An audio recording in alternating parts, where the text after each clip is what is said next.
Hey. Hello, everybody. All right, guys, we're gonna start up here. Can everyone see my screen on your side? All righty. So I just kind of Justin reached out to me and kind of asked how I could help support um this really neat regatta that you guys are having here in a couple weeks. And I always find putting together like a bit of a webinar, a bit of a meeting previous to these events is always good. And I've got a couple speakers here. I've got Justin Bean, who's going to talk just about the event itself. He's kind of the organizer here, so he's put a lot of work into it. So he's going to give you guys a little housekeeping, I would say. I kind of went through the NORs and kind of set up like a racing area, little diagram and stuff like that. So I'll go through that generic stuff with you guys. We have Alex, who runs North Sales Vancouver and was involved with the Sunnyvale program, which I think was one of the top Corinthian programs in the world for a few years. So he has a lot of experience in the boat. He's going to bring some technical information to this chat, which is pretty neat. That's probably going to be the highlight. And then the end, we've got Mike Gozard, who's part of the technical committee. And we chatted briefly last week, but he's just going to go through some stuff. He kind of works with measurements on the boats, and he's just going to chat about that on, you know, I don't think there's going to be specific measurements at this event, but some other events you go to, you may need to get measured, and he's going to chat about what they're looking for in terms of measurements. If you look through the NORs, you can be measured at this event at any given time. So he's going to kind of chat about that, and then we'll wrap it up with a little bit of like a question and answer period. So my name's Drew Mitchell. I'm the owner of North Sales Atlantic down in Lunenburg, Nova Scotia. We've also got Alex, and Alex is running North Sales Vancouver and a very, very experienced Melges 24 sailor. So Justin, this is where I'm going to pass this off to you just for a little housekeeping and kind of introduce yourself. Justin, as I said, has put a lot of time and energy not only into this event, but kind of growing the fleet in Atlantic Canada. He's got a lot of work put into it, and yeah, let's listen to Justin here and just see what he has to say about a few housekeeping things and other things that might be going on here in Halifax. Thanks, Drew. Appreciate it. First of all, thanks a lot for putting this together. This means a lot to a lot of us. For those of us here in the area, as well as those coming from away, I think there's a lot to learn here. So it's kind of good to get the hype up before the event and get us all prepared. So I'm going to be a little bit more boring here and just cover some of the basics that some people definitely should know kind of coming to the venue. So for ground alone, I just wanted to cover quickly what to expect when people arrive, because I think we got boats coming, some coming this weekend, and we have boats arriving up until Thursday. So for starters, especially those that have never been to this venue, on the screen here, you can see a small map of the grounds. So when you're entering the clubhouse, there's quite a few different buildings and sort of a separation of the lot. So it can be a little confusing at times. I know it was for me when I first came to the squadron. So I just wanted to cover some of the key features of the grounds here. So for starters, when you pull into the club, you're going to see the old clubhouse right in front of you with a little kind of roundabout in front of it. And that's the clubhouse where we're going to be hosting the registrations on Thursday and Friday, as well as our breakfast will be in there on every morning of the event. So it's Friday, Saturday, Sunday, just nothing fancy, coffee, muffins, and things like that. And there's a little circle around it there. Excuse me, the corner that we're going to be using. That's the sailors bar. And after you're registered and you want to put your boat down, you're going to go across. There's a small red arrow there going up and around the little, you call it the lagoon, to the south yard, which is where all the dry sailboats will be. So we'll clear a big space for all of the trailers there, and that's where everyone's going to be rigging, launching, and we're going to be conducting measurements as well. And then there'll be one of us helping with the cranes for launching everybody. So there'll be a member with the crane at all times to make sure you guys get a hand putting your boats in. All the dockage for this event is going to be we're hoping all at the junior sail docks, which are the farthest, sort of the bottom left of the screen here, so they're closest to the venue. And we have a bunch of our tenders moved out of the way, so we're going to try and fit everyone in there. We may be buddying up with some neighbors and tying together, but we'll do our best to keep everyone in one big space, ideally. Then for skippers meetings, And awards and flagpole for all race signals ashore will be made just below the clubhouse on this image, which is actually northeast of the clubhouse. We have like a kind of patio there with a big flagpole, and we'll be doing lots of evening stuff there as well. We're gonna have dinners Friday and Saturday nights, as mentioned in the NOR, and we're gonna be doing one of those on that patio area, weather permitting, and then the other is gonna be on the Saragway, which is kind of a separate clubhouse we have sort of northwest of the club. This will all be detailed in the skippers meeting or when you're all on site, but just to give you guys an idea, we'll be moving around a lot for the event. Because there's all kinds of stuff going on in the club. I think there's a wedding one of the days, so we'll be working around that as well. And for the grounds, we want to make sure everyone knows that those who have family traveling with them, that they're more than welcome to use the property. We invite them to for the weekend.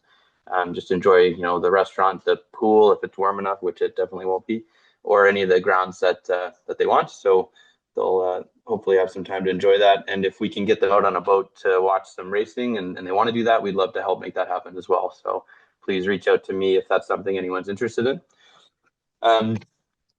For race documents for the event, I have still a few boats missing, 4 boats that have not provided insurance yet. So please do that before showing up on the grounds, just to keep me out of trouble. And then the notice of race amendment was just put up probably 20 minutes ago. And all that really covered is that we've removed the waiver requirement. Originally, I had stated that we'd all be signing waivers, but we're just waiving that now and going with the liability insurance, which is sufficient. And we've removed the jury requirement in the notice of race. So that's not an invitation to take advantage of Kinetics, but we will not have a non-water jury for the event. Next is measurements. We have 7 boats that need measurement before this event takes place. And as of right now, we have 3 scheduled for the next week here, local. And then we have 3 visiting boats that are going to be measured between the weekend and the event. So it's going to be busy, and that's all going to take place in that south yard between the crane, the MAC, which is the Marine Activity Center, and the Eno shed. So I'll be working with you if you need to be measured. We've already been talking, and we'll make sure it happens properly, but as quickly as possible. And lastly, I just wanted to point out that we have an excellent sail off in Lunenburg that Drew's going to mention, I'm sure, hopefully. But if you have any sail repairs that need to be done, please head to Lunenburg as soon as possible, and they'll take care of you there. And for any rigging that anyone needs when they come into town, the yacht shop is on Kemp Road. You can kind of work that into your route when you come to the club. And we have lots of great support here in the city. So you're not alone when you're on the East Coast. It's great. Lastly, for the event, those that are traveling with family, please, I'd like to make sure we get enough meal tickets for everybody for the dinners. And I'll be reaching out in the next week to kind of finalize those numbers. So if anyone's joining us for dinner outside the 5 crew you have, please let me know. And we can also work out lunches for those that don't want to do a subway run or anything in the morning. The squadron can do some box lunches up. So I'll be reaching out about that as well. And anything else, always please send me an email or hit me up if you have any questions or concerns. Hopefully I can help you out with them. And I'll send it back to Drew, but thanks everybody for jumping on the call, and I'm looking forward to hearing what these guys have to say. I took a peek at the slides and I'm pretty excited. Awesome, Justin. Thank you so much, buddy. Really exciting to have the first Canadian Nationals here at RNSYS. So yeah, kudos to you, buddy. A lot of hard work. So I am just going to get into the next slide. Why won't this slide change for me? Okay. See if this works. There we go. So, we're just talking about racing area. I think Colin is on this call right now. I just kind of guesstimated where the racing area will be. I think he wants to kind of get outside of the harbor. So this racing area is pretty open. There is a shipping channel in that area. So that does, depending on the day and depending on the amount of traffic, that can kind of reduce your racing area depending on exactly where the wind's coming from and how Colin sets up. You can see there it does get a little shallow, and there is kind of like a little reef over there on the right side of that racing area. But And we'll talk about this after, but there's also, some tides as well. As you can see here that, that it kind of comes out of the ocean. The ocean is at the bottom of your screen there, and then it comes into Halifax Harbour in the arm. And so there is some water moving in there. And in Nova Scotia, we don't say ebbs or like floods. We kind of say high or low tide, but you'd be surprised about the amount of water that's moving in there, and it can definitely make a big difference in your race strategy. One thing I actually kind of wanted to bring Justin back in on here, if you don't mind, Justin, is you do like classic Halifax would be like a sea breeze from the ocean. You've got the cumulus clouds up in the valley sucking in the sea breeze air. You have swell coming out of the ocean, 15 to 25, beautiful sailing. But sometimes the wind comes from some other directions. And I just wanted to, you're banging around there every Wednesday night.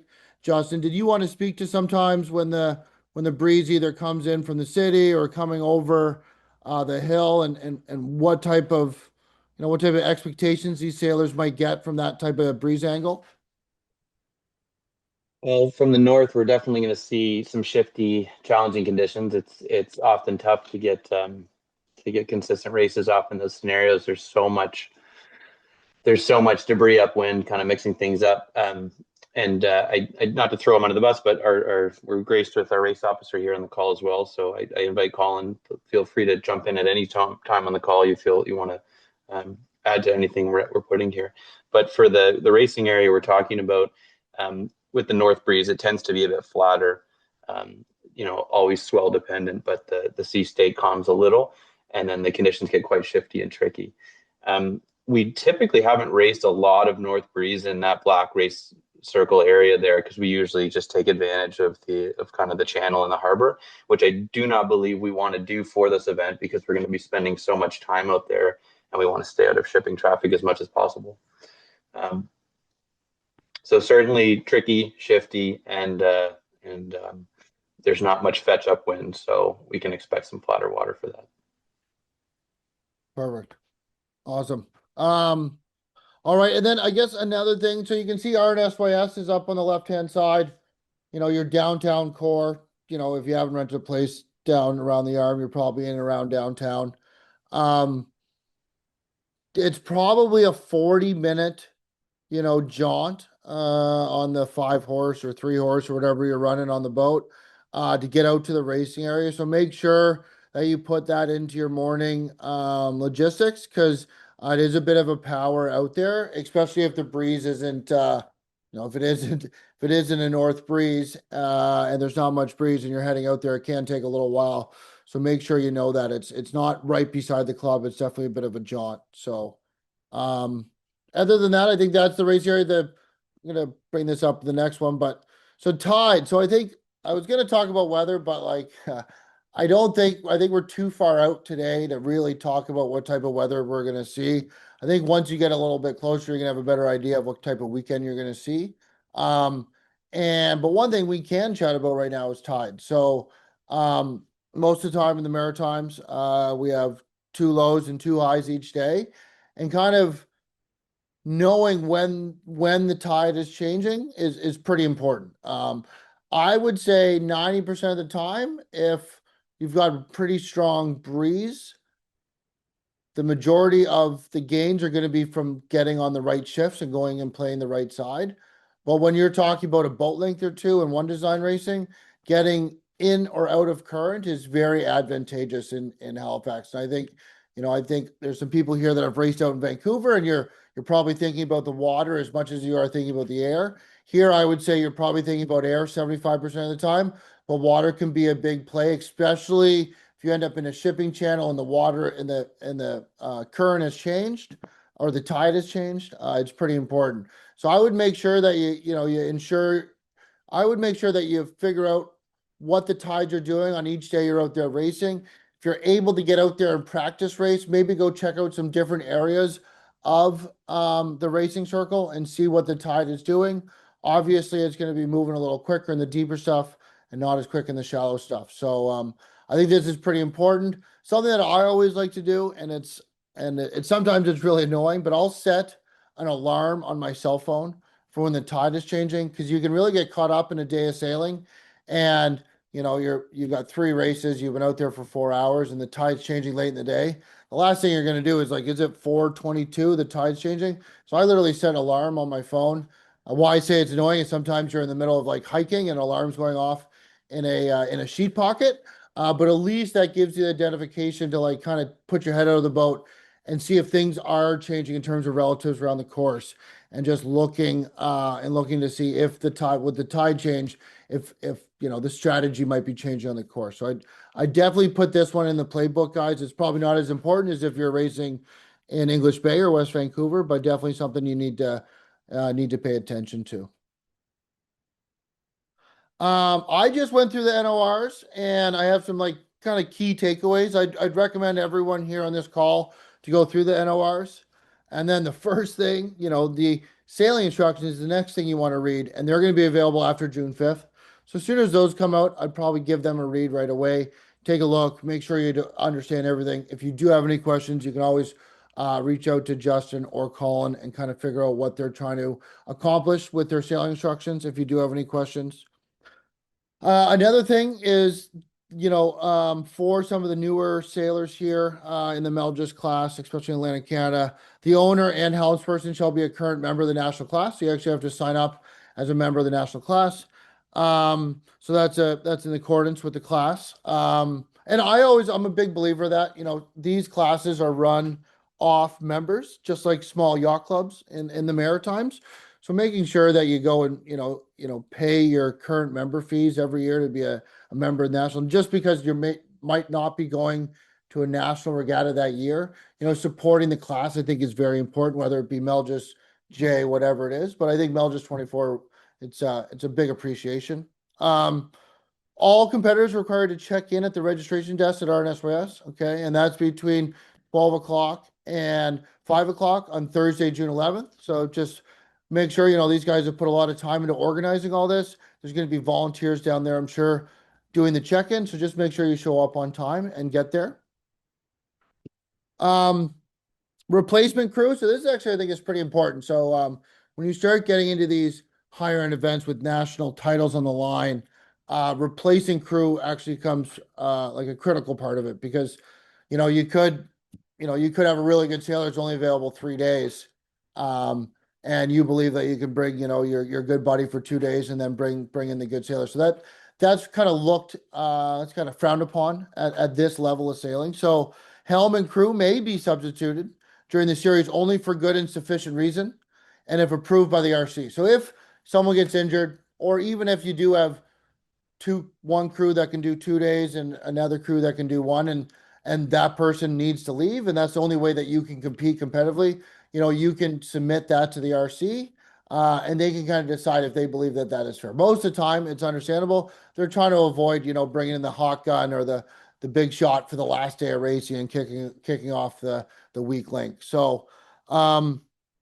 there's also, if that substitution is applied for, that substitute must weigh plus or minus 10% of the original crew member. So that's also avoiding, the class used to have a weight limit, and they've gone away from that. But what could happen in a heavy air Sunday, you could bring your buddy in that weighs a little heavier than your other friend to try to keep the boat a little flatter. So they're trying to avoid that as well. So if you do need to replace crew, even if it's right now and you know that, I'd talk to the RC. Then during the event, if something happens, someone gets injured or something, you can replace crew, but there's a process to do that, and I think it's pretty important.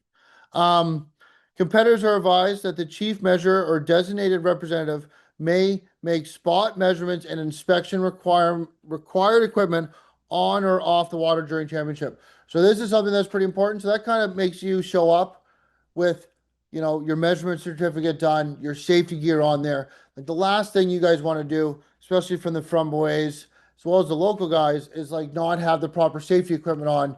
You get a spot check and your regatta's over because you don't get scored for that day. So just show up, make sure you're measured in, make sure you have the safety equipment on. It's all part of the Corinthian part of this. And I would highly recommend, the last thing you want to do is lose a whole weekend of sailing over not having, some of the safety equipment. So I definitely review that. And This is Drew, just real quick. yep. Sorry, I just want to interject real quick that Yeah, For the please. crew, the equipment to be carried on board is in the class rules, and that is available on yacht scoring as like the race documents tab or whatever. I think I did email that out as well like a month ago. And if you have any questions about it, please reach out. But it's a pretty simple kit to make sure you have on board, like simple things like you're carrying your hatches, motor size, fuel, anchor, chain, rope. So just if you have any questions about it, let me know. But it's pretty easy to put that together, stick it down on the bilge, and then kind of forget about it. Totally. And I think it's important in terms of just playing fair, which is in a self-governing sport. I think that's very critical. To all right, so sales from the sailmaker. So not more than one mainsail, head sail, and two spinnakers shall be carried on board. Okay. So there, most people wouldn't show up with an extra head sail or mainsail on their boat, or at least I hope not.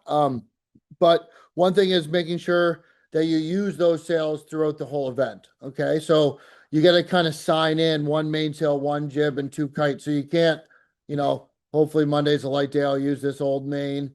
It's a little deeper, and then the next day it's going to be heavier. I'm going to use a newer main because it's flatter. That's not okay. So you've kind of set up your sail selection for the event, mainsail, jib, and kites. If for whatever reason you guys damage a mainsail, a jib, or a kite, most of the time it's the stuff that ends up in the water, which is the light stuff, the spinnakers. If it is damaged upon repair, I can sign off on that, and then you would be allowed to use another sail. So please reach out if that happens. The first two sentences of the racing rules of sailing 44.1 are changed to read: a boat may take a one-turn penalty when they are broken rule of part two while racing. Okay, so it's one tack, one jibe, pretty simple. Okay, instead of a 720. Um, this is another good one. Unless the course is shortened to finish at the windward mark, penalties while in the zone of the windward mark or on the offset leg may be delayed and taken as soon as possible in the downwind leg. So what you see happen at some of these big events is you'll foul at the weather mark and you're supposed to do your turn as quickly as possible. It ends up causing a lot of congestion and a lot of time other fouls, and it's just not really safe. So what they've done here is they've kind of allowed you guys to sail the reach leg, get away from the spacer buoy, and do your turns as soon as possible. It's something you see in a lot of one design racing, and it's a really great rule because if anyone has fouled the weather mark, trying to do 360s on the reach leg is never fun. This is a good one. So the boat shall remain in the water during the event. If haulouts are required, prior written permission to do so during the championship regatta must be obtained from the OA. Okay. So that means you got to keep your boat in the water for whatever reason. If you end up having a collision or there's some reason that you need to take your boat out of the water, you need to have permission for that. There will be no undue restrictions on cleaning of boats, underwater breathing apparatuses, including snorkels and plastic pools or their equivalent shall not be used around boats between the preparatory signal and the first race at the end of the event. Okay. So that means you can't be down there scrubbing with any sort of tools, I would say, in terms of vision underwater. And then another thing that kind of really helps prevent this, unless you're out there cleaning your bottom without a mask, out at the race course, you're actually not allowed to swim in the water of the marina. So that's pretty important. So what they don't want to happen is someone get in the water and get injured in the water in the marina due to straight currents. So I would say, just once the boat gets in the water, the boat's not getting cleaned if you're on the dock. So I'd stick to that rule, and you'll be safe. So the last thing I think is just kind of, what do you need to get checked in? I think this is the very start of an event, making sure you're checked in. So you need your class measurement certificate. So I think a few people are obtaining that. Justin said over the next week or so. You need your proof of current class membership for owner and helmsperson. Okay. So if you have an owner and a helmsperson, I'm pretty sure they both have to have a class membership. Crew list with full names, load on yachtscoring.com. I think that's something you can take care of today. And then if you do have a support boat, that information always needs to be in there. The amount of times I've been at events with different teams and I go up and we don't have class membership for that year, and you're contacting the class president at like dinner time, trying to get them to sign you in. I would say after this meeting here, if you're not a class member, go out and sign up for the class now so you just get it done and over with. My big recommendation, because I've had some situations where they weren't able to get a class membership at that certain time, and there were some issues in terms of our sign-in process. So yeah, I just kind of went through the NORs. I would recommend all you guys going through there. I think I highlighted some of the bigger parts that are a little bit different than going to your local regatta, since this is a championship regatta. If you do have any questions, we do have a question and answer period at the end. If I don't have them, maybe Justin or some of the other gang will have them. If not, you guys can reach out after this webinar to either myself or Justin for any answers that I didn't give you there. So the next one we have here is Alex. So Alex is going to talk about like boat preparation and a lot of things that Alex has, I think, won and he could correct me, but the U.S. Nationals Corinthian. I think he had maybe a North American Corinthian. He has multiple Canadian national championships. So he's really, and he's a boat prep type of guy, and he really likes to get his program as sorted as possible before he leaves the dock for the first race. So I've done a lot of racing with Alex, and I'm pretty lucky to have learned a lot of little neat tips and tricks on how to prep your boat, especially this class. He's got a lot of knowledge in it. So I'd listen up to Alex here, and here is his first slide. Hey guys, thank you for introduction, Drew, and thank you for having me here. We definitely got quite a strong sign up from Corinthian teams here, and I was thinking what sort of information would be the most useful for the fleet. So we put a lot of bullet points, what would be very good for Canadian teams, and as well as people who are new to the class. And each topic definitely deserves its own presentation and slide desk. But we're going to do a bit of a broader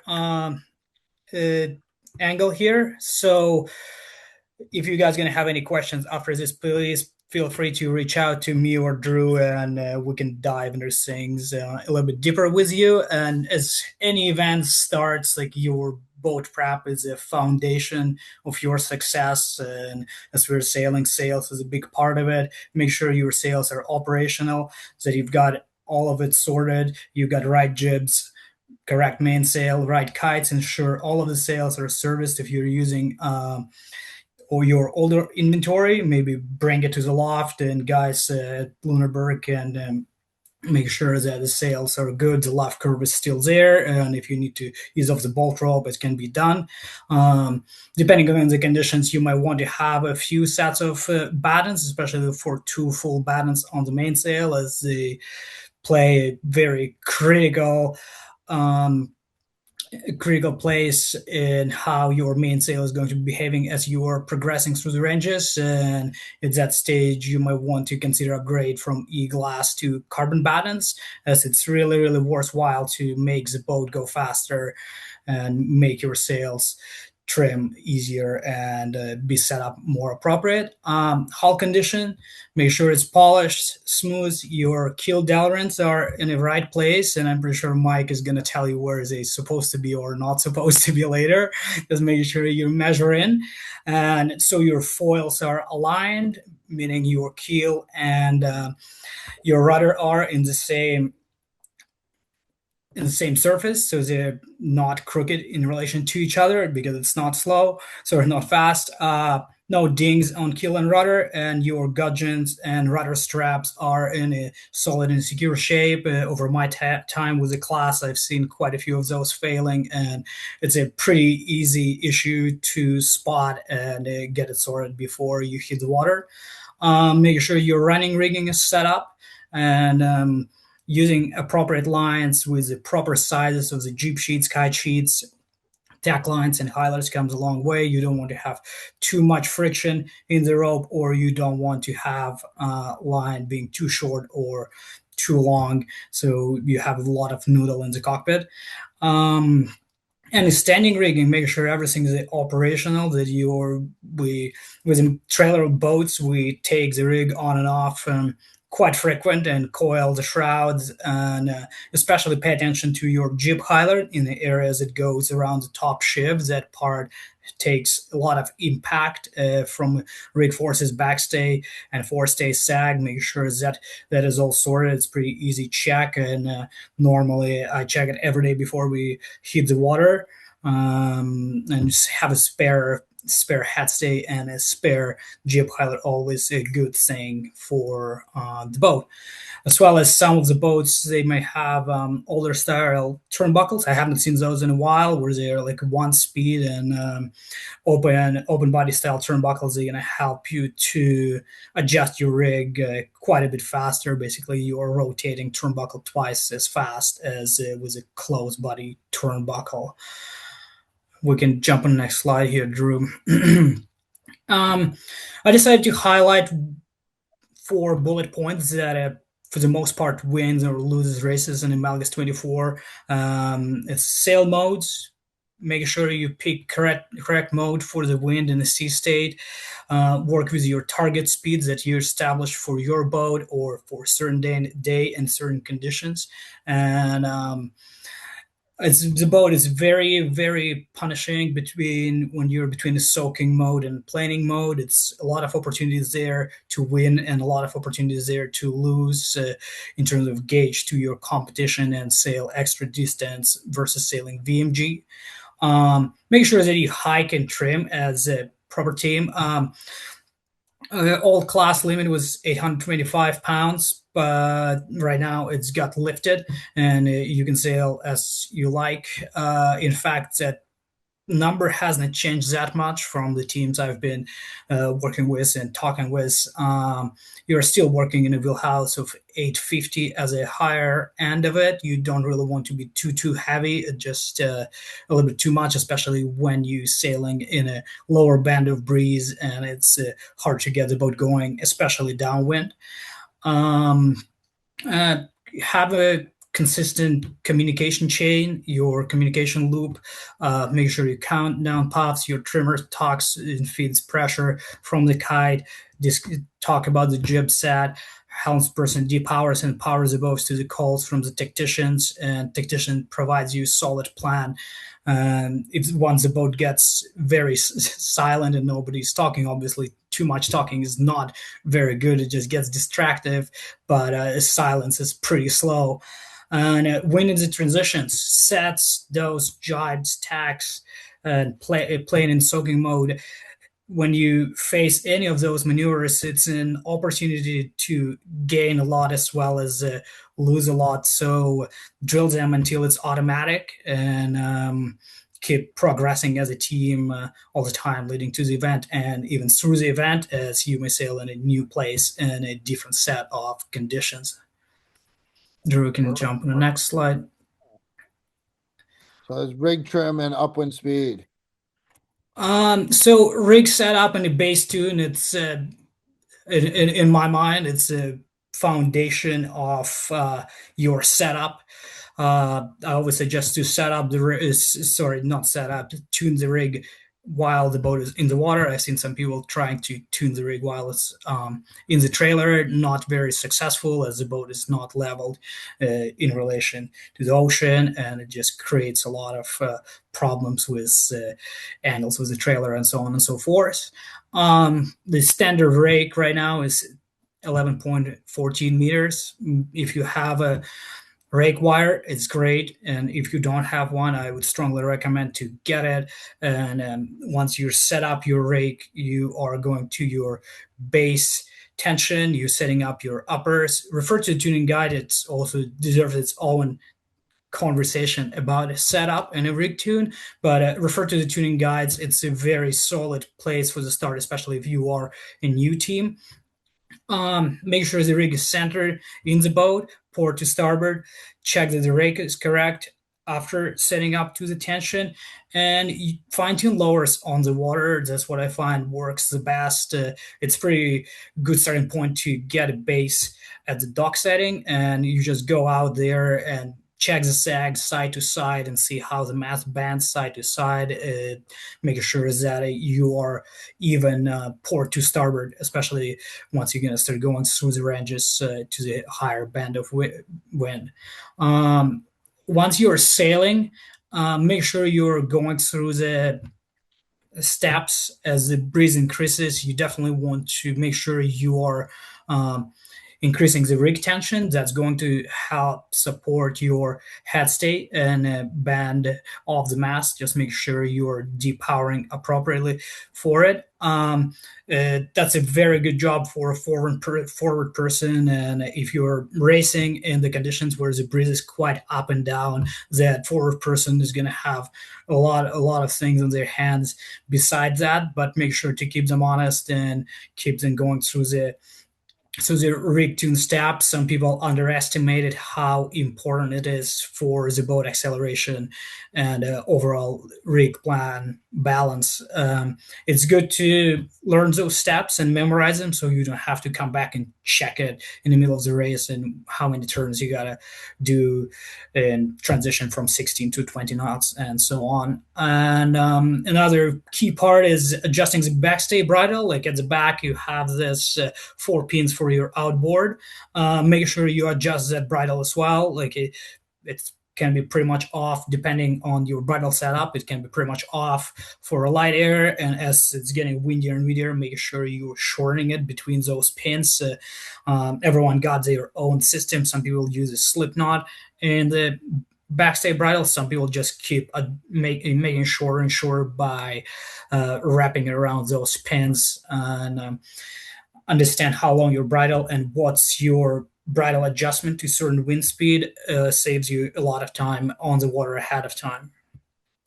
We can go to the next slide here, Drew. We're going to talk about upwind here. As a base, as a foundation, everyone sits tight together on the rail. Lighter air, we slide forward as the breeze building and it's getting a little bit choppier. You might want to slide aft. It's good idea to know where the widest part of the boat is so you can hike in that widest part. Sometimes those 1-2 inches, they make quite a bit of a difference in relation to the riding moment. So have a look at your boat and see where it is. Might make sense to put the biggest guy out there and get the biggest leverage for it. Make sure that its helm is quite balanced, and it gets unbalanced, you'll feel it pretty quick with the Melges 24 and a foil package that boat has. So it may bring you telltale sign that either something is off with the rig tune, something potentially off with the sail trim on a jib or mainsail.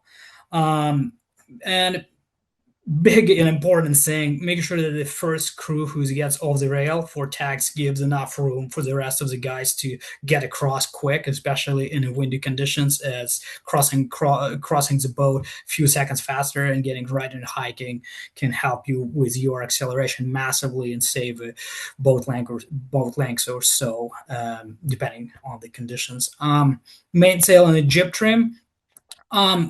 Most control for the boat is in the mainsail, and it's pretty much role of your helms person because they have a lot on their hands, and some teams they race with helmsmen doing all of the controls. Some people have a dedicated person that most likely tactician sitting legs in and helping with the mainsail. It's also not new in the class, and it's proven to be quite fast and in terms of adjusting the sails and keep the boat trailing through the water. And all your controls, backstay, traveler, main sheet, Vang, Cunningham, you try to get in the habit to know your loop, how you're adjusting and what you're adjusting first. In certain conditions, you may want to just to pull the traveler up. Sometimes you may want to burp the backstay a little bit. Sometimes you may want to respond with the main sheet. And those loops, they change quite significant depending on the conditions, whereas it's a full power up hiking or where it's just like a puffy, shifty, and so on. So making sure you nail down those loops and you know it, and what control you pull for a second and third to power up or depower the boat. What's the top jib leech telltale? That's going to help you. That's your starting point for the upwind trim, and make sure you work in balance with the mainsail trimmer or your helms person. Make sure that the sails they're paired together, that they work together, and the slot is quite even, and the leeches are matching. And what's the head stay tension? The boat is very, very head stay tension driven with the deck step mast. The forces start to sag quite quite quick and quite a lot. So head stay tension is a key for this boat to keep it going fast. And once you're losing the head stay tension, the jib starts to sag too much to leeward. It backwinds the main. The main goes inside out, and it just too much drag, too much flop, and the boat is not going fast. Going to talk about planning here in downwind modes. Also condition dependent, and as Drew said, you guys will be sailing and the conditions where a lot of tide and current involved, so your apparent wind might change a little bit and affect this cutoff speed. But for the most part, once you reach this 8 knots of boat speed, you start to plane, and where this is where a lot of gains and losses can be made. And when you want to decide what mode you're going to sail in. Soak mode, very good for light air. Everyone pushes forward to leave the transom out.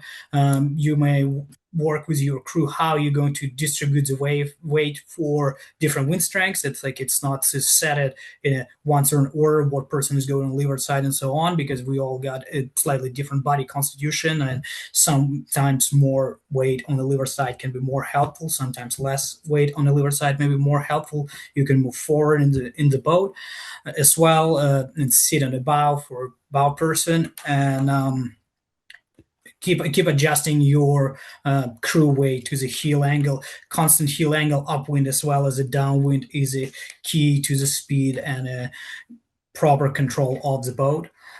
Make sure the kite is not over trimmed, and you constantly got a bit of a curl going on at the kite. Over trimming the kite on this boat is very punishing in terms of boat speed.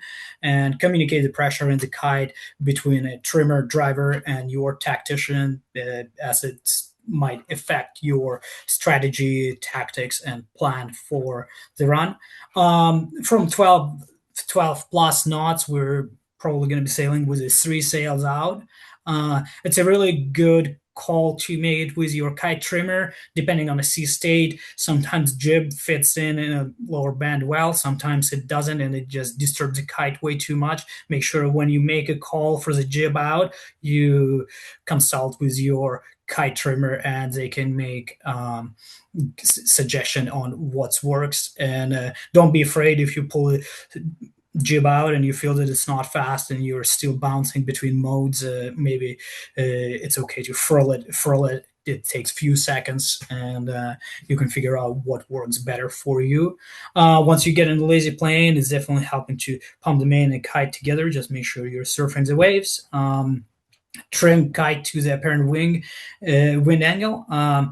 Sometimes it's benefit to sail a little bit higher when you get into the lazy plane, transitioning from soaking. Just sail slightly higher angle just to get on the plane and start moving that apparent wind angle forward. Once you're locked in, you're going to be able to sail quite a bit lower as well. So transitioning from soak mode to lazy planing mode and back, it's probably one of the most beneficial areas for downwind sailing. You go on the next slide here, Drew. Planning weight and the gear shift here. Marginal lazy plane, keep the weight forward. Basically 3 crew forward. They move only 4 and aft ahead of the helmsman. You also working with a heel angle. Sometimes one person may go legs out, legs in, and keep balancing for the wind. And last wind, you move further forward, and as it dies, if it picks up, you move slightly back. Just make sure you keep a knuckle out of the water and the boat releases properly. As your planing puff dies, you might want to turn up a little bit just to hold the power and the heel in the boat and keep moving fast through the water. And once it starts happening, it's strongly recommend to have your tactician to keep an eye on the next puff, whereas you can connect to the next puff or not. If there is no puff coming, and you may want to consider transitioning to the soaking mode again. So you're just not trying to keep the bow up and losing the gauge, and there is no puff coming. The worst case scenario, you keep pushing the bow up, the boat is going fast, you're going wrong direction, and it just might worse to consider to go back in a displacement mode, put a jib away, and just sail your VMG angles. Also in this transition, sometimes when you see that the puff coming and you can connect to it, you may want to sail above your VMG targets and just connect to the puff, lose some VMG first, but you'll gain it pretty quick once you are back on the plane and trailing through the water. In this condition, communication is massive. Making sure you have a full-time dialogue between a trimmer and a driver and a person who calls puff, and adjust to the plans of your tactician depending on what they're doing. Melges 24 is kind of boat that sails relatively high angles downwind, and it's not like a J70 where you can go wing on wing if you want to stay in the puff and just sail. Watch how the puffs are coming, for how long they're coming, and directions of them. Sometimes you may want to jibe once or twice just to stay within the puff and the pressure coming down the course in a good pressure and staying on the plane, but jibing a few times is definitely way more beneficial than just transitioning through the modes. Obviously, if you're sailing Halifax and tide and current strong factor, you might want to put that in your game plan as well. Going to talk a little bit about boat handling here, and since we've been talking about downwind, we can talk about some jibes here. Late main jibe, which is light to medium air, you rotate kite around the headstay first, and you bring the main across. A little bit later, you just let the kite to fill in, and you snap the main across, gets a clear acceleration, flow attaches to the kite super quick, and you get a really, really good speed build out of it. You may want to come out slightly hotter out of the jibe just to get the speed building again, so you can get your apparent wind angle back in place. Also, normal jibes, medium air.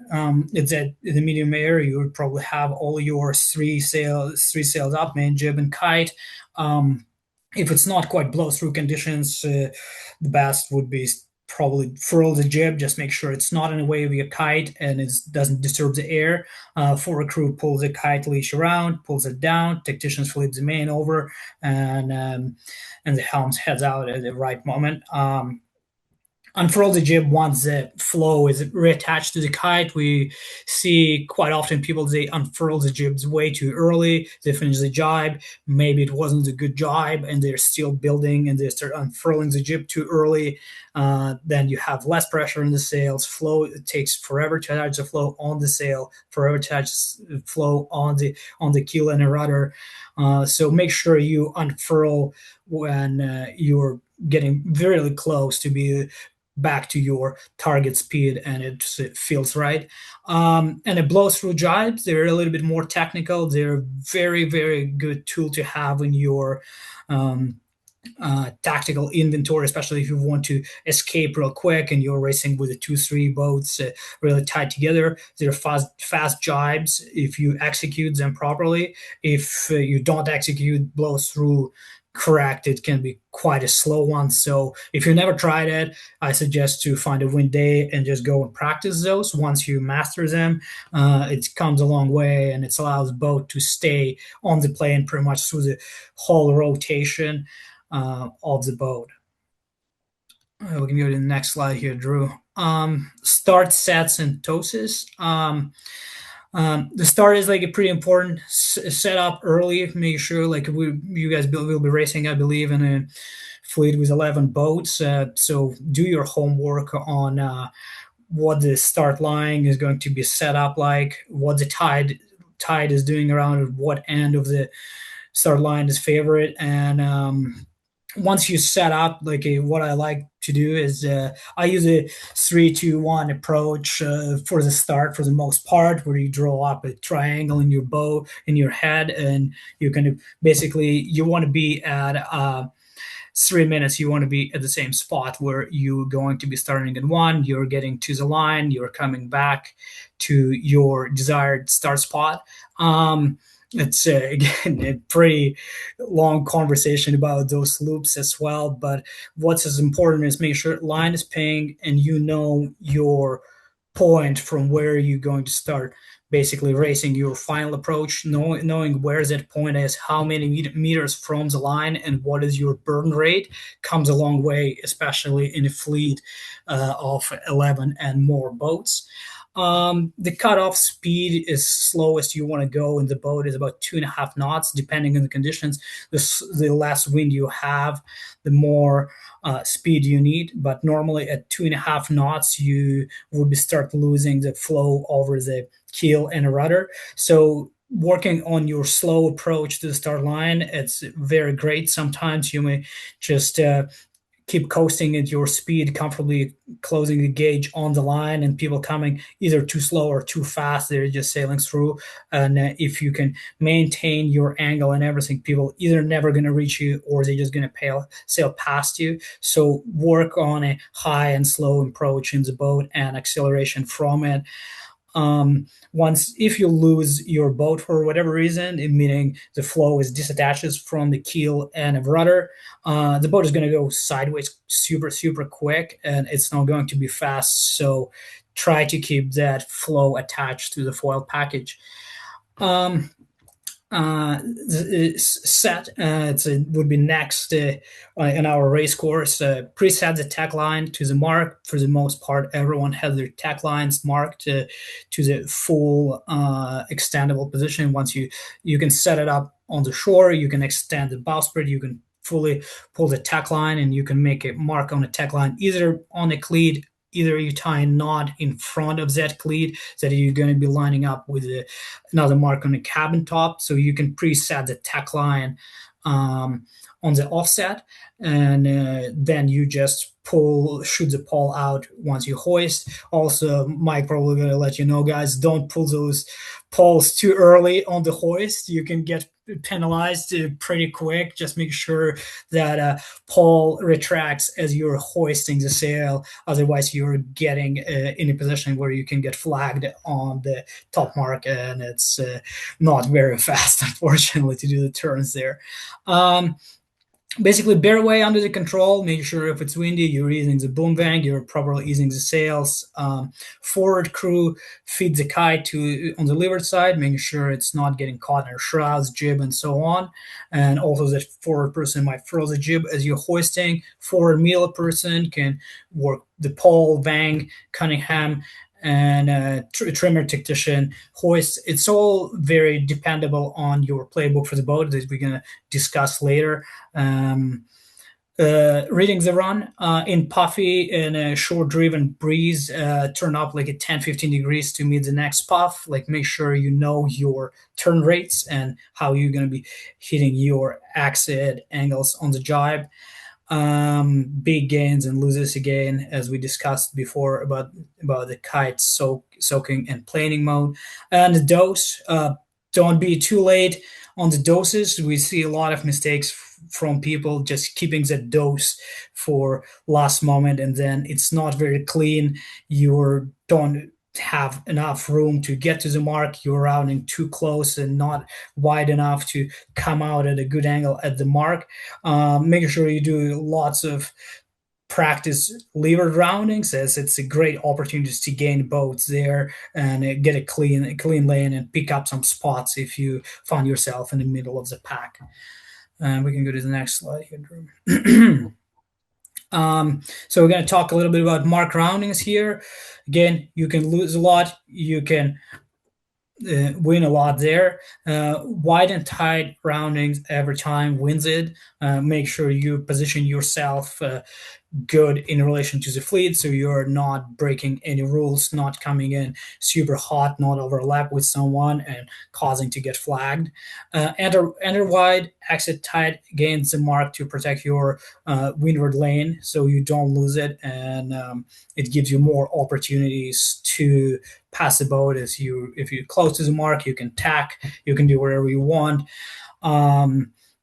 Choose your gate on the run. Like it's a very good practice to start discussing the gate as you are approaching your the last 25% of the run. Start discussing what gate you are taking, and in the situation with tides, that might be very one side gate favorite course. Drew probably can comment on some of his favorite sides in Halifax, as he sailed there quite a bit. So we have quite a few dose techniques here. It can be windward dose when you're approaching mark on the port jibe.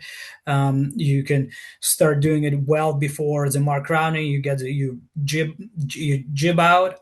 You're bearing away, blowing the leeward kite sheet, bringing the kite across, and you can drop the sail pretty much right on the deck there, like as the jib is going to hold it on on the boat. It's not going to come off. So as soon as you got the foot off the sail, you can start dropping it. Even if the sail lands on the bow, it's not a big deal. Make sure don't lose the tack line there, as you may shrimp the kite, and it's going to be pretty slow. Leeward doses a little bit more tricky. Most of the time, you use those as you're approaching course left mark, course left gate. The standard takedown, normally there's the best doing it behind the shrouds, as it's less friction between this. You don't have to fight between the shrouds and the jib. Trimmer goes pretty hard. Your driver bears away. Trimmer goes pretty hard on the sheet, and bow person gathers the kite. Four decks blows a pole, and once the kite is uncontrolled, they can let the tack go again. Same reason as before, just not to lose a tack in the water. When you're doing leeward dose, keeping a slight hylar tension is normally pretty good, as sometimes you may just blow the hylar and it ends up in the water. What I personally end up doing, I love it, before we head out sailing, and maybe this boat is new to me, I prefer to take the kite hylar and bring it to the bow knuckle at the front where the forestay deck intersection is, and normally tie a knot in the kite hylar. So in case of a quick drop, you can just let the hylar go, and the head of the kite is not going to go in the water. Like a fire drill drops, they are good this way. And if you have a long hylar, the sail may just end up in the water. Again, it's my preference and my work different for some other teams. And a Mexican dose, it works pretty well when you're approaching mark on starboard and you have to round it to port. You overstand slightly just so you have a decent amount of room to bear away, and you come up and you start to pull the bow down. Once you start pulling the bow down and you're rolling into the jibe, you are pinning the jib on the starboard side, and as you're going through the jibe, the kite is going to get backwinded a little bit, and it's a perfect moment to let the hylar go, grab the foot of the sail, and drop it. Definitely the probably quickest drop you might want to do, because you are most likely doing it in a 2 boat lengths circle. So practice those, and sometimes they're very, very good from the perspective of tactical tool to use in the race course. Next slide here, Drew. Crew roles and role distribution. This is heavily depending on your team. You might be sailing with 4 people, you might be sailing with 5, and some people like your tactician trimming the jib upwind. Sometimes people prefer trimmer doing all the trimming on it, and as well as a distribution that rolls on the bow. This is a very generic, not a playbook, but role distribution, but it may help newer teams in the class to get up and running. Helm is the main role. You're driving. Main sheet backstage traveler, which is quite a lot, and sometimes you might want to distribute it between yourself and your tactician. Making sure that a helm is light and neutral, that nothing seems to be off, and the boat is not pulling in every direction. You have to respond with it to it with the rudder, and constantly work with your target and target boat speeds, and just understanding why you're fast or why you're slow. It's gonna keep you going, and once you're not hitting your target numbers, it's supposed to be a pretty good sign that something is off, and you either got to pull the bow down, make sure the boat is going. Once the boat is going slow with a pretty narrow foil package, it starts to go sideways super quick. So being on your boat speed targets is massive and hugely beneficial. Those targets may depend on a sea state, wind puffs and so on. So work on those and get a hang of what numbers work good for you and what modes go well for a given day.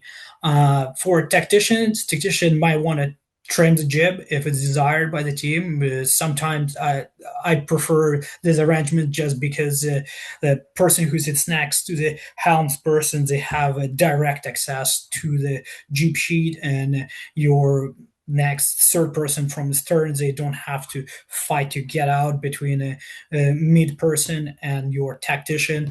Sometimes for a tactician, it's the easiest way to get in and bowstring on that jib sheet or ease it off, and they have a good point of view to see where the boats are coming from. So it's quite a bit easier that way. Once the breeze is down and super low, you might want to pass that jib trim to your primary trimmer full time. Again, it's all depends on your boat and how you want to run it. Spinnaker trimmer is definitely the strongest guy on the boat. Like on the windy days, that thing loads up pretty good, and have a strong person with a good endurance is quite important there. Primary roles would be hiking hard upwind, hoist and trim, hoist and trim the kite, and help to dose the kite. Calls relatives, puffs, lulls. Again, you can distribute it the way you like it, but sometimes the first three people in the boat, they sit closer to each other and it's a little bit easier to hear the communication, but you might want to build that chain of communication in a different way. Mid person or pet calls time at the start and looks up for the sharks, depending who, if you have someone is trying to come in and hook you on in a pre-start, like it may cost you the whole start. Runs a pole and a tack line, helps bow person. And for the bow person, main duties there is a pre-feed and launch the kite, and a final stow on the doze. Trims the jib on the run, calls distance to the line if it's needed by the tactician or driver, and rig adjustments, jib leads, and other controls. Arguably the busiest position on the boat because it's so much is going on that bow once you're going around the corner, or you start throwing blow through jibes and in the end of it, your tactician decided in Mexican drop. So at the gate, you're having a really hands full experience. Next slide here, Drew.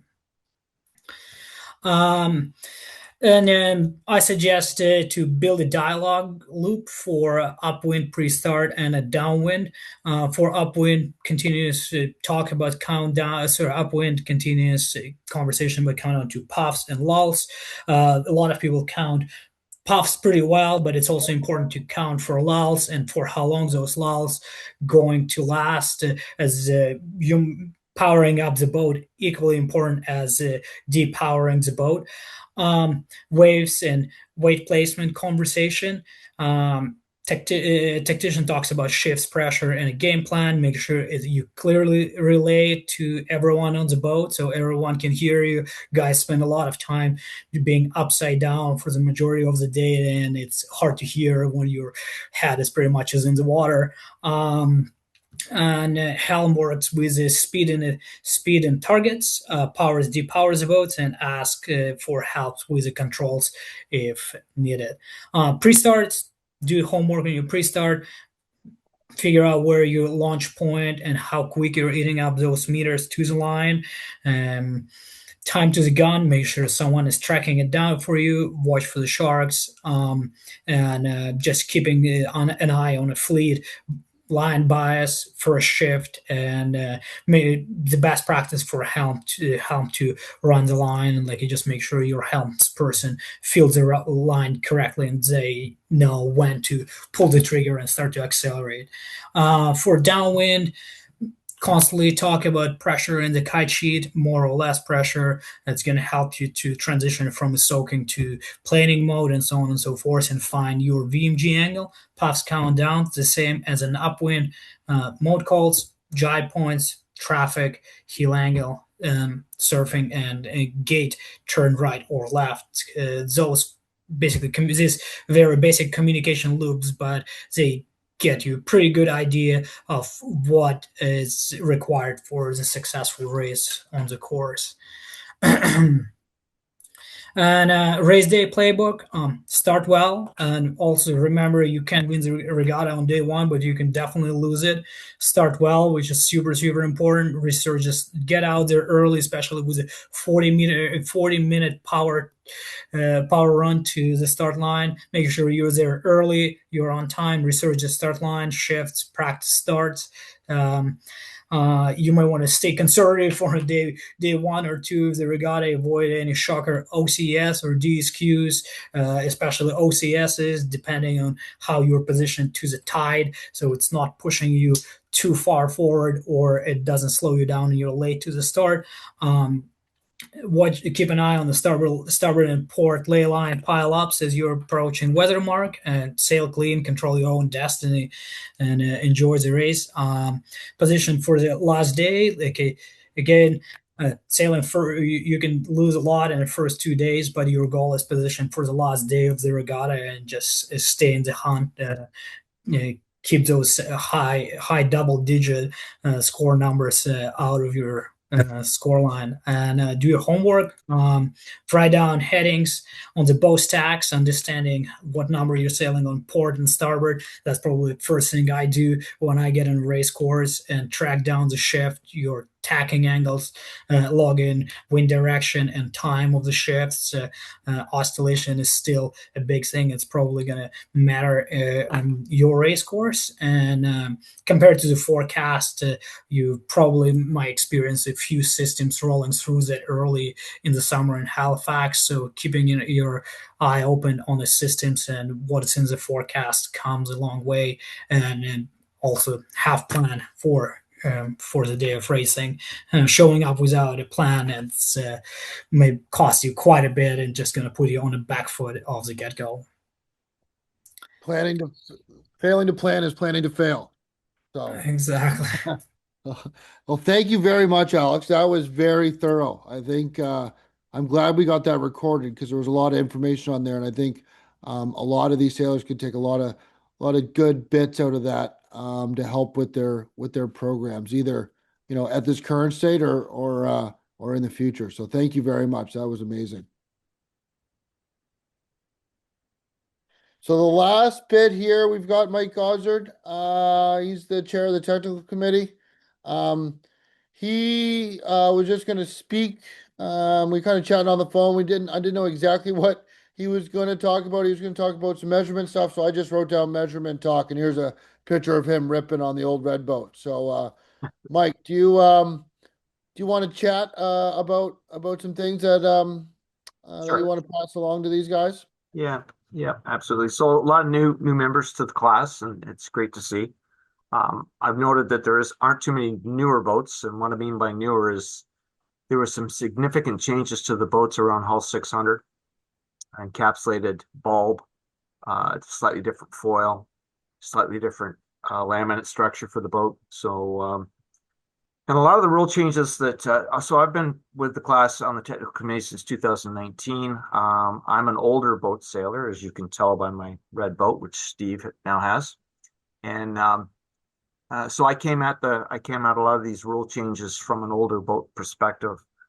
So the first thing I want to tell everybody is a closed class. So the class rules are closed, which means basically if it doesn't say you can do it, you can't. So when it comes to changing purchase systems on the boat, stuff like that, moving hardware, there are measurement boxes for all the hardware. So be cautious. One of the first things I see some new owners doing is changing backstay purchase systems and stuff like that. You're not allowed to do any of that. All right, so there are sailing rules in the class, and there are measuring rules. One of the things that Alexander mentioned real early is you can't pull the pole out before you're hoisting the kite. So that's hoist the kite, pull the pole. Getting the pole out early is important for the set, so people are pushing it. But that's one of the sail handling rules that we have. There are a bunch of others. 1 foot in the cockpit when you're blasting downwind. You're allowed to hike forward of a certain point on the boat. You're not allowed to hike aft of that. So everybody aft of basically it's where the the terminus comes down for the lifeline right where the helmsman would normally sit going upwind. So nobody's allowed to hike out from that point aft. Everybody has to have 1 foot in the cockpit from that point aft. All right, so from a measurement perspective, I have been on the technical committee for regattas for a couple of the major events. And what I mean by major is the world championships and continental championships. And one of the biggest things that we find when we're doing the dock walk and checking the boats out is having no stops on the black bands. So the boom is really not that big a deal. It's 3,800 millimeters. You can just use a fastener tapped into the boom to do that. But the mast, the carbon mast, is far more important. The upper black band on it. Because if you don't have a stop there, what will happen is you're going to overhoist the main and you're going to start chewing away on the carbon crane for the backstay. And that gets really expensive very, very quickly. You guys should be, next time the rig's down, which it should be down more often than not, have a look and make sure you've got your upper black band stop in there. It's in the class rules what the measurements for that. It's 95/28 is the max. And another thing we see quite often is, when we go to an event, we're going to be checking for keels. We're measuring a few boats here and at this event and issuing measurement certificates at the event, which is a little unusual, but Justin has volunteered to become a class measurer, so we're going to take this opportunity to bring him up to speed and do some pre-measurements and then do final checks just as the boats are going in the water.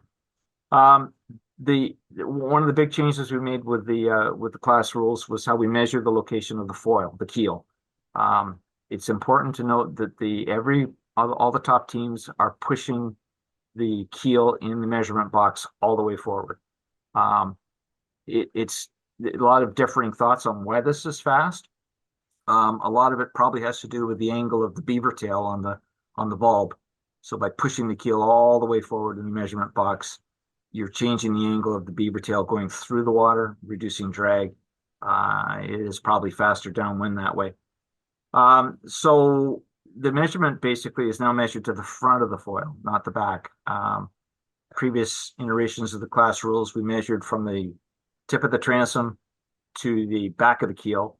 But as you know, on the older boats, you finish up with shark bites and all kinds of damage to the back of the keel. People are fairing, people are doing all kinds of strange stuff, but it never really benefits those keels, the older boats. The foil, the cord on the foil is usually shorter than you find on the newer boats.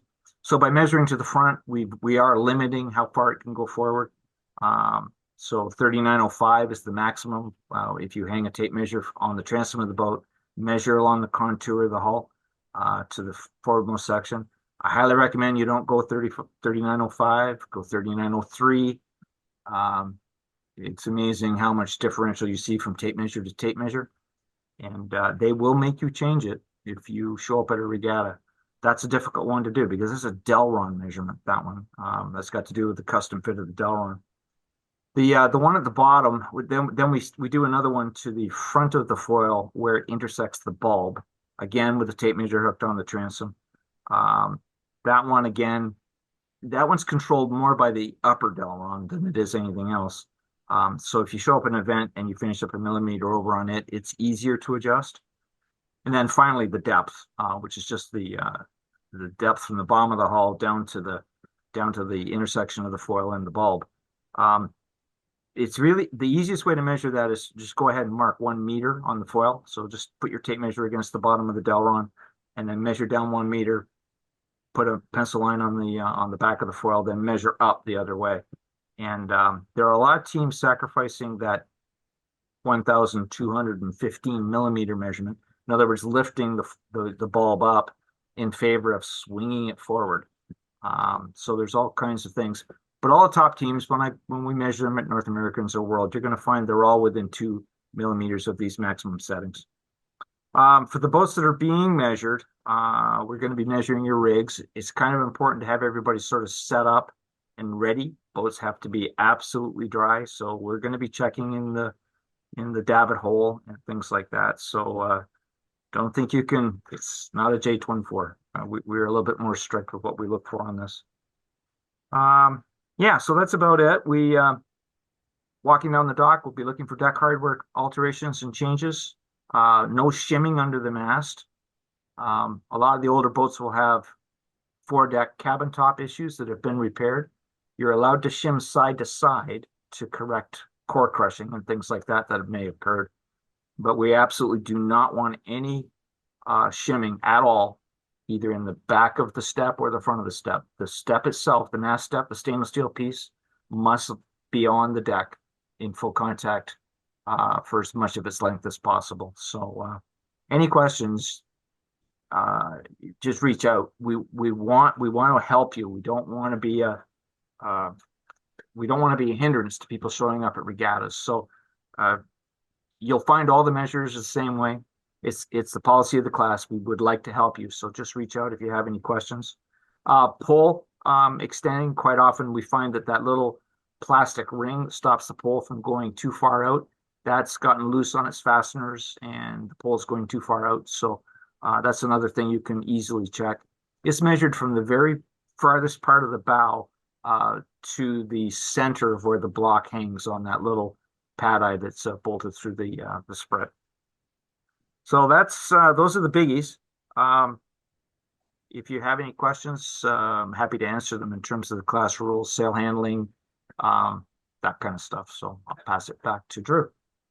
Perfect. Does Thanks, Mike. anybody have any questions? I saw some people writing in the chat that we can address here. This is, well, I guess before we get into the question and answer period, Justin just wanted to give a big shout out to all the generous sponsors. So we've got North 44 Yacht Sales, which is the head sponsor. We've got Benoit Electric, Deepwater Marine, Propeller Brewing, Yacht Shop, Halifax JD Shore, Halifax Distillery Co., and North Sales. Okay. I'm glad to be working with all these other brands. It should put together a good event. But as I say, I think Justin's done a lot of work on his end as well to source this support as well as organize this event. So to get into the questions, John McLeod had two questions, and Alex, you might be able to speak to this. I know. So I did the last Worlds in Canada in 2017, I think it was, in Victoria, and the P3 was just kind of coming out, and I remember our team went with it. But now, the word on the docks, as people say, most of the teams have kind of transitioned to a P1, and that's kind of the flavor of choice. And do you have anything to speak to that, Alex? Yeah, for sure.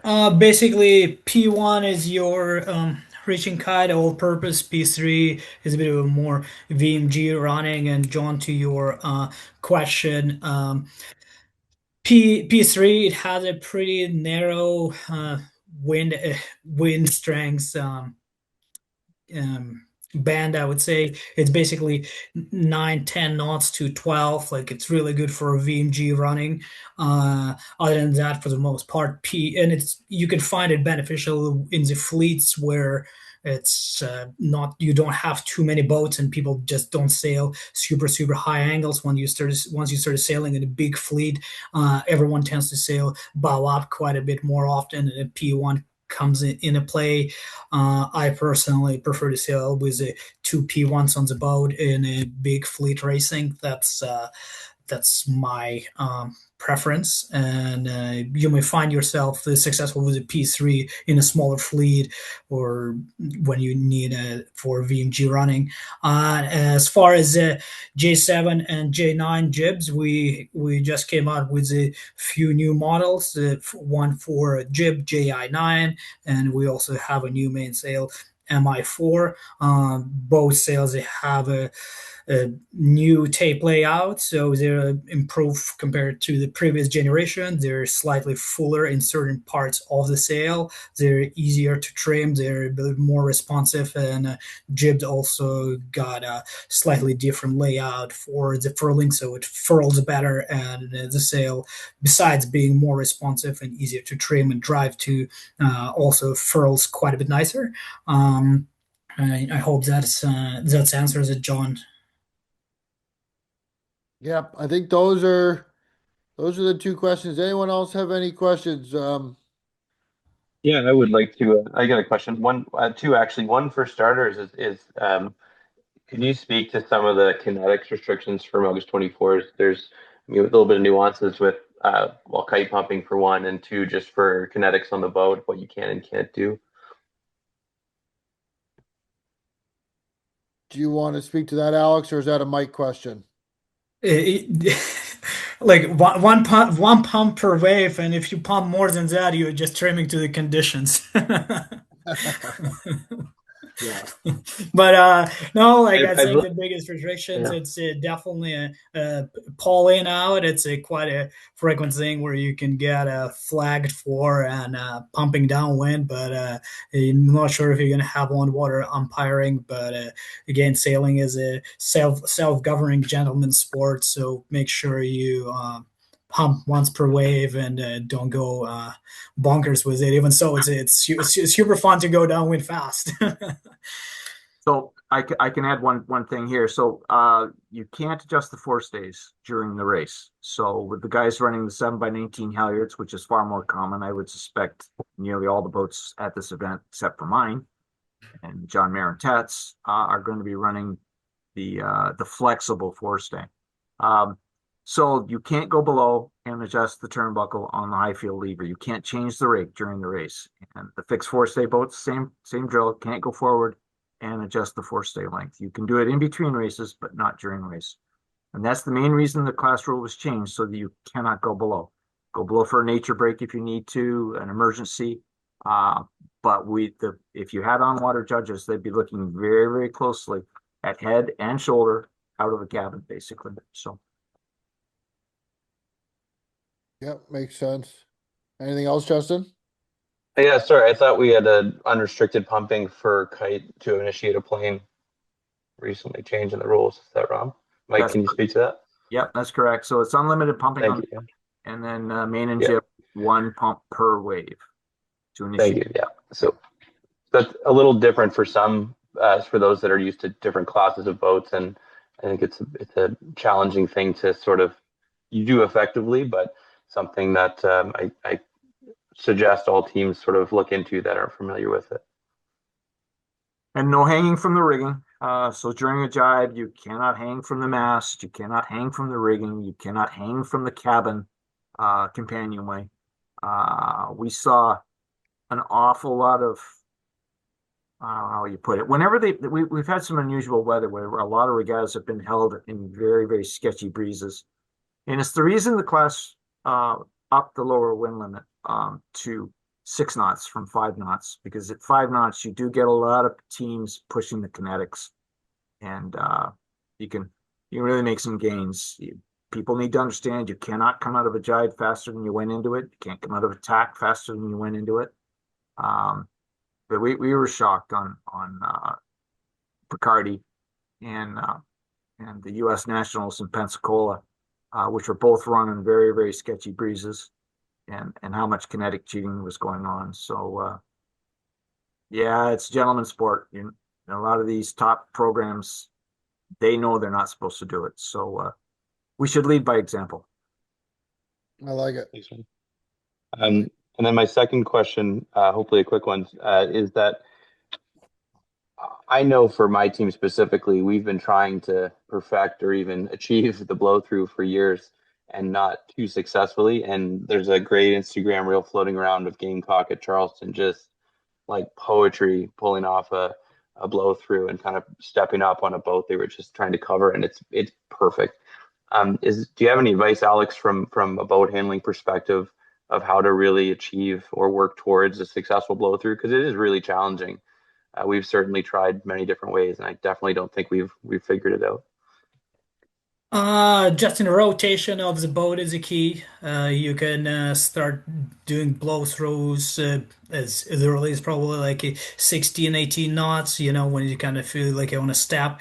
And the goal is to match rotation to the sail trim. So you're coming up, you're getting out of the jibe on a proper angle. So it's all smooth, and make sure that the kite fills in pretty quick. You just got to find that exit angle, smooth rotation, and a proper exit angle for different wind speeds. That's the key. And don't choke that kite too much, and don't over ease the main too much so it doesn't drop in the slot too quick, as well as the jib trim properly, because it's pretty easy with all three sails working in combination. It's pretty easy to stall the flow in the slot. So working on a rotation of the boat, rotation of the sails, and exit angles, that's the key points you want to hit with a blow through jibe.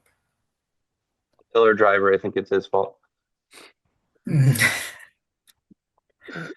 Cool. Exactly. All right. Any other questions from anyone else? Those were two very good questions, Justin. Thank you for that. Any other Patrick has a question about tidal currents for the harbor. Maybe Drew would be best to speak to this. From my perspective, I don't know that we have any great tools other than just using our tidal clock. We don't have current lab here. Navionics doesn't, like the Garmin Navionics app, doesn't do a great job of logging in my experience. No, you got to go out there and test it. I think relatives is probably the most important thing. Like I lived in Vancouver for a long time, and currents are really important. So when I moved back to Halifax and started racing, it's something you need to think about. It's not as I said, it's not your biggest decision maker on the course, but there's definitely some gains to be made around the course, and you can see current lines in the water, but it's not like in Vancouver where you cross one and you go 3 knots the other direction. It's more like a quarter a knot or a 1.1 of a knot.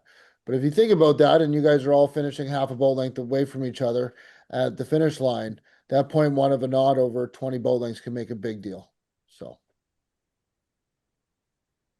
I think also knowing when they switch as well. So, one side might be working well throughout the day. There might be a little push, but if that changes halfway through the races, noticing that everyone's going to be chasing that side. And if you're the first one to realize that side might not be working as effectively due to a tidal change, you might be able to get away like a bandit, at least on the first leg. So little things like that.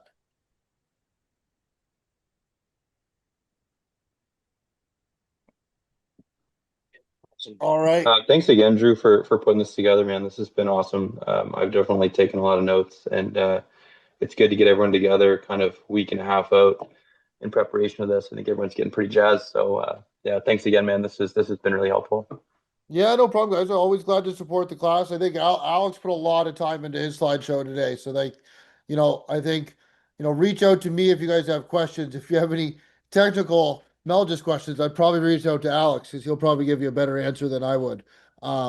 So please use us as a resource, guys. We love supporting. I think this is one of the most fun classes I've ever been involved in. And the cool thing is you can rip around your local PHRF racing and most of the time kick everyone's butt and do it in style. You can race locally in one design, all from the west to the middle to the east now. And then you can go and travel internationally and sail against some of the best in the world. So you can kind of take this class at your own level and do whatever you'd like with it, from from PHRF racing and bombing around all the way to world championships and sailing against some of the best sailors in the world. So it's a really fun boat, a really fun class to be involved with. And I'm just happy to support you guys. Awesome. Please feel free to reach out to Alex and I with any questions, and Mike and Justin, use us, I guess, as a resource. If you guys do have any questions, it's better to ask them now than day one before racing. All right, guys. Perfect. Thank you so much, everyone. Good luck with the event. Yeah, I'm going to sign off here, guys, an hour and a half. That was a good one. Cheers, guys. Thanks, Alex. Thanks, Drew. Really appreciate it. Yeah, anytime, guys. Thanks, guys. Bye.